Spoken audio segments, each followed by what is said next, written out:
2024 లేదా 25లో డిగ్రీ లేదా బీటెక్ చదివారా? సాఫ్ట్‌వేర్ జాబ్ కోసం ఎదురు చూస్తున్నారా? అయితే కోడ్ జ్ఞాన్ 100 డేస్ కోర్సులో చేరండి, జాబ్ సాధించండి.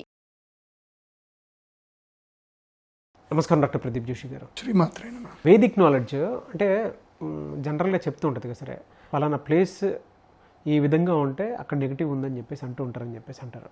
మనం విడిచిపెట్టాల్సినటువంటి స్థలాలు ఏముంటాయి, పోనీ విడిచిపెట్టాల్సినటువంటి ఇల్లు ఏముంటాయి, దాన్ని ఏ విధంగా బాగు చేసుకోవచ్చు అంటే రెమెడీ ప్రకారం కనుక చూసుకుంటే? శ్రీ గురుభ్యో నమః. శ్రీమాత్రే నమః. విడిచిపెట్టవలసిన ప్రదేశాలు, ఇల్లు ప్రదేశాలు అంటే ఇంకా ఇల్లు అన్నీ వస్తాయి. అన్నీ ఓకే. ఆఫీస్ అని వస్తుంది, ఇల్లు వస్తుంది, స్థలం వస్తుంది, ప్రతి ఒక్కటి వస్తుంది. ఈ స్థలంలో ఉండకూడదు అని చెప్పి కొన్ని నియమాలు చెప్పారు మనకి. ఎక్కడైతే భూమి ఎలాంటి భూమిని వదిలేయాలి, ఎలాంటి భూమిని వదిలేయాలంటే ఏ భూమిలో అయితే గనక స్వతసిద్ధంగా బొగ్గు పడుతుందో బొగ్గు, అలాగే ఏ భూమిలో అయితే గనక ఎముకలు పడతాయో, ఎముకలు వస్తాయో బయటకి, అలాగే ఏ భూమిలో అయితే గనక కంటక వృక్షాలు అంటే ఏంటి, ముళ్ళ చెట్లు, భయంకరమైన ముళ్ళ చెట్లు ఎక్కడైతే ఏ భూమిలో అయితే పెరుగుతాయో ఆ ప్రదేశాన్ని వదిలేయమని శాస్త్రం చెప్తుంది. ఆ ప్రదేశము ఉండడానికి యోగ్యమైనది కాదు అని చెప్తుంది. కంటక వృక్షాలు పెరిగిన చోటు, ఏ ప్రదేశంలో అయితే గనక, ఏ నేల అయితే గనక స్వతసిద్ధంగా వాసన వస్తుందో అంటే దుర్గంధం వస్తుందో, ఎక్కడైతే ఏ నేలలో అయితే ఆ వాసనకి మనము ఉండలేమో ఆ నేలలో మనము ఉండకూడదు, ఆ ప్రదేశంలో మనం ఉండకూడదు. అలాగే ఇల్లు గనక చూసుకుంటే ఏ ఇంట్లో అయితే గనక పూర్తిగా సరిగ్గా సూర్యరశ్మి పడదో ఆ ఇంట్లో కూడా ఉండకూడదు. సూర్యరశ్మి పూర్తిగా చక్కగా పడనటువంటి ఇంట్లో ఉండకూడదు. వెంటిలేషన్ సరిగ్గా లేనటువంటి ఇంట్లో ఉండకూడదు. ఏ ఇంట్లో అయితే గనక విపరీతమైన బూజు ఉందో ఆ ఇంట్లో ఉండకూడదు. ఏ ఇంట్లో అయితే గనక 10కి మించి బల్లులు ఉన్నాయో ఆ ఇంటిని కూడా వదిలేయాలని చెప్తుంది శాస్త్రం. బల్లులు కూడా ఎక్కువ ఉండకూడదు ఇంట్లో. ఉండొచ్చు కానీ మరీ ఎక్కువ ఉండకూడదు. ఎప్పుడు ఇంట్లో బల్లి శబ్దం వినిపిస్తుందనుకో ఇంకా ఇల్లును వదిలేయాలని అర్థం. బల్లి ఊరికే అరిచిందనుకో ఆ ఇంట్లో ఉండకూడదు అని అర్థం. తర్వాత ఇంకోటి మోస్ట్ ఇంపార్టెంట్, ఏ ఇంట్లో అయితే గనక చెదలు ఎక్కువగా పడతాయో ఆ ఇంట్లో ఉండకూడదు. చెద పట్టిందంటే ఆ ఇల్లు, ఆ ఆఫీసు ఏదైనా సరే ఆ ప్రదేశాన్ని వదిలేయాలి. ఓకే. చెదకి ఉన్న సంస్కృతంలో ఉన్న పేరు ఏంటంటే వీటిని ఏకస్మృతి జీవులు అంటారు. స్మృతి జీవులు అంటే ఏకస్మృతి. వీటికి ఒకటే స్మృతి ఉంటుంది, వీళ్ళకి ఇంక వేరే పని ఏమి ఉండదు. వీటికి ఏకస్మృతి అంటే ఏంటి, తినడం తప్ప వీటికి ఏం తెలియదు. ఇంకా కొరుకుతూనే ఉంటాయి, తింటూనే ఉంటాయి. వాటికి ఇంకా వేరే ఏ పని ఉండదు. వాటికి ఇంకొక వేరే డిస్ట్రాక్షన్ ఉండదు. నిద్రపోవు, ఏం పోవు, ఎప్పుడు కూడా కొరుకుతానే ఉంటాయి అవి. వాటికి డ్యూయల్ ఇది ఉంటుంది అనమాట లోపల. అంటే మన లోపల 12 గంటలు వీడి పని చేయడం, 12 గంటలు వీడి పని చేయనట్టు వీడి శరీరంలో 2 కణాలు ఉంటాయి. ఒక కణము కొరికే పని చేస్తుంటే ఇంకో కణం పడుకుంటుంది. ఇది అయిపోగానే ఇంకో కణం కొరికే పని చేస్తూ ఉంటుంది. దే నెవర్ రెస్ట్ అనమాట. అర్థమవుతుందా? వాటికి ఉన్న మెమొరీ ఏంటంటే ఓన్లీ కొరకడం అంతే, ఇంక వేరే మెమొరీ ఏం లేదు వాటికి. అందుకోసమే ఏకస్మృతి జీవి అంటారు. ఈ సృష్టిలో మొత్తం మీద ఏకస్మృతి జీవి అంటే అదొక్కటి మాత్రమే. చెదకు మించిన శక్తి ఇంకోటి లేదు. దాన్ని ఏకస్మృతి జీవి అంటారు. ఇది ఎంతమందికి తెలుసు మీకు? ఫస్ట్ టైం కనుక విని ఉంటే మీరు ఫస్ట్ టైం అయ్యాడు అని పెట్టండి. ఎందుకోసమంటే ఇవన్నీ ఎవరు చెప్పరు. చాలా పుస్తకాలు చదవాలి, చాలా గ్రంథాలు చదివితే తెలుస్తుంది మనకి. మనం చీమల గురించి మాట్లాడుకున్నాం, ఏకకణ జీవి అని మాట్లాడుకున్నాం. దీన్ని ఏకస్మృతి జీవులు అంటారు. ఇవి ఎక్కువ అడవిలో ఉంటాయి, అడవిలో చెట్లకు పడతా ఉంటాయి, కింది నుంచి మట్టిని తీసుకొచ్చి పైకి వేస్తాయి. వీటి వల్ల నేచర్లో ఒక ఉపయోగం ఉంది, ఒక నష్టం కూడా ఉంది. చెదల వల్ల ఏంటి సార్ అది? చెదల వల్ల దీనికి మంచిది కాదు. ఏది, ఇంటికి మంచిది కాదు. ఇంటికి చెదబట్టకూడదు. ఇంటికి చెదబట్టిందంటే ఆ ఇంటి వదిలేయాలి, లేదంటే ఆ ఇల్లు మొత్తం కూల్చేసి మొత్తం కూడా వేప మందు కొట్టేసి అన్నీ చేసుకొని చేయాలి. కానీ ఈ చెదకి ఉన్న ఒక గొప్ప గుణం ఉంటుంది. చెద పురుగు చేసే ఒక మేలు, మనిషికి చేసే మేలు ఏంటి తెలుసా?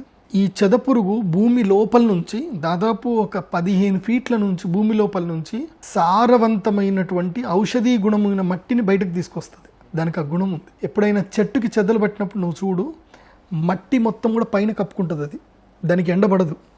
ఎండ వస్తే చచ్చిపోతుంది. అది ఎండబడకుండా ఏం చేస్తుంది అంటే మట్టిని మొత్తం కప్పుకుంటుంది. కప్పుకొని ఎంత ఇంజనీరింగ్ టెక్నాలజీ తెలుసా వాటిది, సూపర్ కట్టుకుంటాయి. వాటి మట్టిని మంచిగా కన్స్ట్రక్షన్, నీట్గా కన్స్ట్రక్షన్ చేసుకొని ఒక గుహలాగా తయారు చేసుకొని ఆ చెట్టును మొత్తం కొరికేస్తూ ఉంటాయి. మీరు ఎప్పుడైనా అబ్జర్వ్ చేశారా చెట్టుని ఎప్పుడైనా చెట్టుకి చెదలు ఎట్లా పడితే ఒకసారి చూడండి. చెదబట్టింది మనకు కనబడదు, పైన చూస్తే మంచిగా ఉంటుంది కానీ లోపలంతా తినేస్తూ ఉంటుంది చెదబట్టింది. కొంచెం చూస్తే చెద చూసినప్పుడు చూస్తే మట్టి పైకి పేరుకుంటుంటుంది. ఆ మట్టికి ఒక గుణం ఉంటుంది, అద్భుతమైన మట్టి అది. ఆ మట్టిని తీసుకొని తేనె కలుపుకొని ఎక్కడైతే దద్దులు కురుపులు అవుతాయి కదా, ఇవి గండు చీమ కుట్టినా కందిరీగ కుట్టినా కొన్ని రకమైనటువంటి కురుపులు ఉంటాయి. ఆ కురుపులకి స్కిన్ ఎలర్జీస్కి అది ఒక మంచి ఔషధం. ఆ మట్టిని తీసుకొని దాంట్లో తేనె కలుపుకొని లేపనం చేసుకుంటారు. కాలిన గాయాలకు చాలా అద్భుతమైన ఔషధం అది. కాలిన గాయాలైతే తేనె పెట్టుకోవాలి. ఈ మట్టితోటి తేనె పెట్టుకున్నాం అనుకోండి తొందరగా హీల్ అయిపోతుంది. సో ఇవన్నీ కూడా ఆయుర్వేదంలో కొన్ని దాంట్లో చెప్పుంటారు. మట్టితోటి కూడా ఆ లోపల ఉండే మట్టి సారవంతమైన మట్టితోటి శక్తి బాగుంటుంది. సో సరే, ఈ చెదలున్న ప్రదేశాన్ని వదిలేయాలి. మళ్ళీ ఎక్కడైతే ఎలుకలు విపరీతంగా ఉంటాయో ఆ ప్రదేశంలో కూడా ఉండకూడదు, ఎలుకలు ఉండే ప్రదేశంలో ఉండకూడదు. ఇంకా నెగిటివ్స్ కొన్ని ఉంటాయి. ఎట్లా అంటే వాస్తవంగా ఇది చెప్పకూడదు, కానీ నేను నా నియమ ప్రకారం నేను చెప్తాను, కానీ మీరెవరూ బాధపడకండి. ఎందుకోసమంటే ఎక్కడైతే గనక చావు డప్పు శబ్దాలు రెగ్యులర్గా మోగుతాయో అక్కడ ఉండకూడదు, దూరంగా ఉండాలి. కానీ ఇప్పుడు ఊర్లోనే శ్మశానాలు అయిపోయింది, డప్పులు రోజు మోగుతూనే ఉంటాయి. అది తప్పదు, కానీ అలాంటి ప్రదేశంలో ఉండకుండా ఉంటే మంచిది. తర్వాత మీ ఇష్టం అది. ఎలా సార్ అంటే పరిస్థితి ఈ విధంగా ఉన్నప్పుడు రెమెడీ ఏంటి? రెమెడీ మెయిన్గా ఇప్పుడు ఇంట్లో విపరీతంగా చీమలు కనిపించాయనుకోండి, దానికైతే పసుపు నీళ్ళు చల్లడము చేసుకోవాలి. ఇంకా పెస్ట్ కంట్రోల్ ఎట్లాగూ ఉంటారు, పెస్ట్ కంట్రోల్ తోటి పని చేయించుకోవాలి. కానీ ఇవి రావడం ఏంటంటే ఒక విధంగా దుష్ట సూచకం, చెడు సూచకం అన్నమాట. అప్పుడు తప్పకుండా ఇంట్లో యాగాలు చేసుకోవడము, సాంబ్రాణి వేసుకోవడము, ఇవి ఇంట్లో అయితే కనుక సాంబ్రాణి అవి వేసుకోవడము. ఒకవేళ భూమి దోషపూరితమైతే ఆ భూమిని మొత్తం కూడా దున్ని ఆ భూమి లోపల తులసి చెట్లు పెంచి ఆ తర్వాత ఇల్లు కట్టుకోవడము. ఒకవేళ ఈ చెదలు బాగా పట్టాయనుకోండి తప్పకుండా ఇల్లు వదిలిపెట్టాలి. చెదలు పడితే మాత్రం ఇల్లు వదిలిపెట్టాలి. ఇల్లు వదిలిపెట్టి పెస్ట్ కంట్రోల్ చేయించేసి నీట్గా అంత చేసుకొని చేయాలి. అయితే ఒకటి మాత్రం చెప్తాను, కొన్ని ఇళ్లల్లో పారానార్మల్ యాక్టివిటీస్ కొన్ని జరుగుతాయి, అసలు తెలియదు. వాళ్ళు ఎక్స్పీరియన్స్ చేసినది వాళ్ళు కన్నీళ్ళు పెట్టుకుంటారు, ఏడుస్తారు, చెప్తారు తప్ప మీతో ఎవరు నమ్మరు. ఇది జరుగుతుంది, నాకు ఇలా జరిగిపోయింది, అలా అయిపోయింది, మా ఆరోగ్యం పాడైపోతుంది అని చెప్పుకుంటారు, ఏడుస్తారు. మెడికల్ డయాగ్నోస్టిక్ సెంటర్కి వెళ్తే ఏమీ వెళ్ళదు, కానీ మాత్రం తెలుస్తుంది. సింపుల్ చెప్పాలంటే మొన్న ఈ మధ్య నా దగ్గరికి ఒక పెద్ద ఆవిడ వచ్చింది, నాకు దాదాపు 62 ఏళ్ళు ఉంటాయి. ఆవిడ నాకు కొంచెం బాగాలేదు, నాకు హెల్త్ ఈ మధ్య సరిగ్గా ఉండట్లేదు, నాకేదో ఇదవుతుంది అదవుతుంది అని అంటే హాస్పిటల్ తీసుకెళ్తే డాక్టర్లు నవ్వారు. ఒకసారి వెళ్ళిపోతే డయాగ్నోస్ చేస్తే ఏం తెలియదు. రెండోసారి తీసుకెళ్తే ఆ డాక్టర్ నవ్వాడు, నీకు ఏం లేదమ్మా, అంతా నువ్వు సైకలాజికల్గా ఫీల్ అవుతున్నావు అమ్మా, ఏం లేదమ్మా అని చెప్పాడు. ఆమె బాధ ఎవరు అర్థం చేసుకోలేకపోతున్నారు, ఎవరికి తెలియట్లే. నా దగ్గరికి వచ్చారు. నా దగ్గర వస్తే నీకు తెలుసు కదా ఎట్లయినా సరే నేను ఏం మాట్లాడొద్దని చెప్తా. రాగానే నేను చూశాను, జాతకం చూశాను, చేతి చూశాను, ఆమె దగ్గర రమ్మని చెప్పాను. ఆమె పల్స్ చెక్ చేస్తుంటే నేను ఎక్స్పీరియన్స్ అయ్యాను, ఆమెకి ఏం జరుగుతుంది అనేది నాకు ఎక్స్పీరియన్స్ అయింది. నేను ఇమీడియట్లీ క్లయింట్ని అడిగా, మీ నాన్నగారు ఎక్కడున్నారా అని అడిగా. మా నాన్న చనిపోయి 2 months అయిందండి అన్నారు. నాకు అర్థమైపోయింది. ఇంకా తర్వాత ఆమెకి మెడిసిన్ ఇచ్చేసాను, ఒకటి అమ్మవారిది మంత్రి ఇచ్చింది, ఒకటి మెడిసిన్ ఇచ్చాను. మెడిసిన్ ఇచ్చాక వాళ్ళ అమ్మగారు బయటకు పోయాక పిల్లగాడికి కూర్చోబెట్టి చెప్పాను, there is a some is there, మీరు కాశీకి వెళ్ళండి, చక్కగా మీ నాన్నగారికి శ్రాద్ధము అన్నీ కరెక్ట్ చేపియండి, చేపించినాక ఇది పోతుంది అని చెప్పాను. సో ఇవన్నీ నమ్మడానికి తెలియవు. సో అందుకోసమని ఇంట్లో ఏది జరుగుతున్నా యజ్ఞ యాగాది కర్మలు ఇంట్లో జరగాలి. ఇంట్లో రెగ్యులర్గా ఏం చేసుకోవాలి, యజ్ఞం చేయాలి. యజ్ఞం చేయడానికి ఏ పంతులు అక్కర్లే. ఏం చేయాలి, ఒక 4 ఇటుకలు పెట్టుకోవాలి, లేదంటే చిన్న హోమకుండాలు దొరుకుతాయి మనకి, చిన్న హోమకుండాలు తీసుకోవాలి. ఎక్కడో దగ్గర మనకి రావి చెట్టు, మర్రి చెట్టు, మేడి చెట్టు ఇవన్నీ మనకు దొరుకుతాయి ఎక్కడైనా.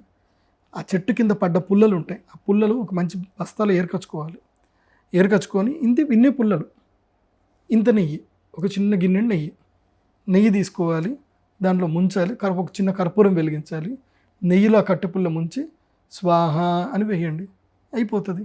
ఓం ద్రాం దత్తాత్రేయాయ స్వాహ, లేదంటే మీకు నమశివాయ ఇస్తే ఓం నమశివాయ స్వాహ, ఓం నమశివాయ స్వాహ. పెద్ద మంత్రం అది, నేర్చుకోవచ్చు కదా ఈజీగా. చక్కగా ఒక పంచ కట్టుకొని పెట్టేసుకొని ఓం నమశివాయ స్వాహ అని వేయండి. ఆ యొక్క అగ్నిలో నుంచి, ఆ ధునిలో నుంచి ఆ సమిధలు, నేను చెప్పిన సమిధలే వేయాలి, ఏ దొరికితే కట్టపుల్లలు వేయకూడదు. సమిధ అంటే అర్థమైంది, తనకు తానుగా రాలిపోయినటువంటిది. వెళ్ళి చెట్లు తుంచి దేయకూడదు, గుర్తుపెట్టుకోండి. సమిధ అంటే అర్థమైంది, రాలిపోయి కాలిపోవడానికి సిద్ధంగా ఉండేది. అవి తీసుకొచ్చి అవి వేసి యజ్ఞం చేసుకోవాలి.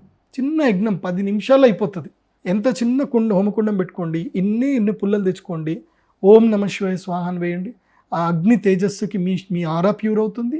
మీ ఇంటి లోపల కూడా మంచి ఎనర్జీస్ వస్తాయి. ఆవు పిడక ఉంటుంది, ఒక ఆవు పిడక తీసుకోండి, ఆవు పిడక మీద కర్పూరం వెలిగించండి, వెలిగించి ఆవు పిడక మీద నెయ్యి వేస్తా పోండి, పిడక చక్కగా వెలుగుతుంది.